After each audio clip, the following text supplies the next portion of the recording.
If you're wanting to look ahead at 2026 and navigate and plan around the retrogrades that are to come, then this video is for you. Hello, I'm Louise from Flaming Divine Astrology, and so this video is purely on the retrogrades for 2026. And as we started the year, we had a couple of retrogrades as we entered January. There was like Jupiter retrograde, which is kind of it gets rid of some of the optimism in the world. It can be a little bit pessimistic, but it can also feel a bit like there's no opportunities coming to you. But it's about making your own opportunities, getting out there, making your own opportunities. Also the Uranus retrograde. So this is a bit like inner revelations, and this is they're not the worst retrogrades to start the year on. So pretty much we've got no personal planets in retrograde, so it's a great time to go get started on things. However, as we move into February, and this begins to build sort of late January, because it's the Mercury retrograde is tied in with the eclipse. In fact, the first two Mercury retrogrades of this year are tied in with the eclipse seasons.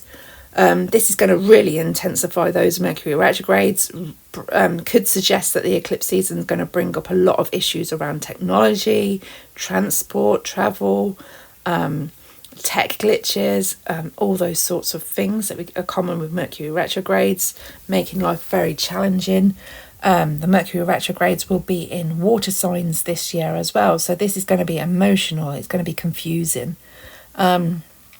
So February, March, we have those retrogrades.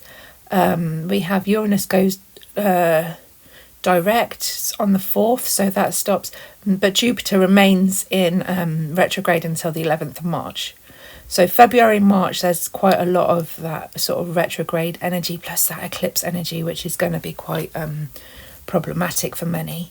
So once we get to around about the 9th, 10th of April, something like that, we are very much clear of any planets in retrograde, and that will pretty much carry on through until sort of June, mid-June, around about the 13th of June.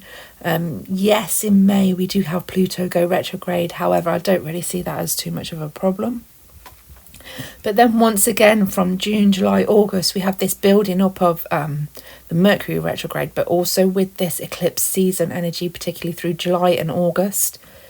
And so that's going to make life really quite challenging once more. So try not to be planning too much around that time, particularly if it's going to be affected by a Mercury retrograde. Something like technical car issues, travel issues, all that sort of stuff could come up around that time. We then have the outer planets go retrograde. So like Neptune goes retrograde, Saturn goes retrograde. And then as we build towards the end of the year, so by September the 1st, we have got Venus retrograde pre-shadow begins. And then that will really play out pretty much until the end of the year. The post-retrograde shadow ends on the 17th of December. So from that September, October and November, although the retrograde for Venus is only between October and November, the extended shadow period is like those whole 4 months really. We then have another Mercury retrograde and also a Mars retrograde.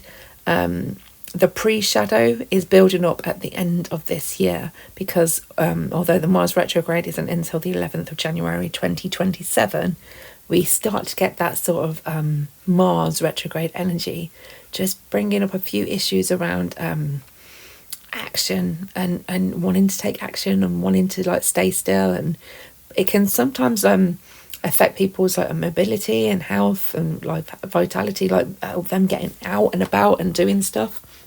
So there's just this sense of something holding people back by the end of the year.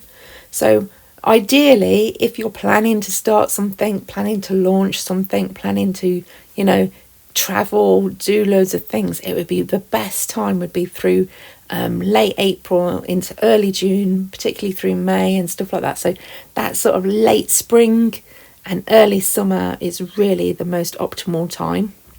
Thank you for listening.